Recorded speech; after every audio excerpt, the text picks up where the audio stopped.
Let's say we are filming a very dark scene, so dark that the audience can barely see anything, very suspenseful. We are shooting on film, and at the end of the day, the film is sent to the lab. When it is printed, it goes through a process called color timing, which is a bit like color correction. It was called timing because in the old days, the color timer needed to determine how much time the film needed to spend in the development chemicals.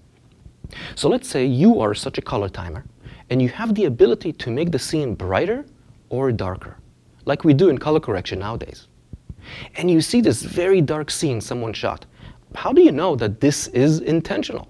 Maybe the aperture was bumped by mistake, or maybe the sun moved, creating some inconsistency.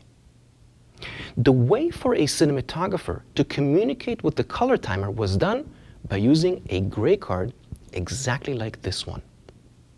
The idea was to expose the gray card correctly and let the color timer change the setting so that the gray card appears just right. Then, not touch anything that follows. Use the same settings for the rest of the scene. The gray card was used as a method to control so that the cinematographer can make the scene look the way it was intended to look like. A gray card should be used to request specific effects in post-production as well. For example, one could intentionally underexpose the gray card. The color timer would then increase the brightness of the scene in post-production, adding some grain or noise. Or you could shoot the gray card with a color light, like a warm gel. The color timer would then cool the image back down to make it appear normal, then casting a blue hue on the rest of the scene.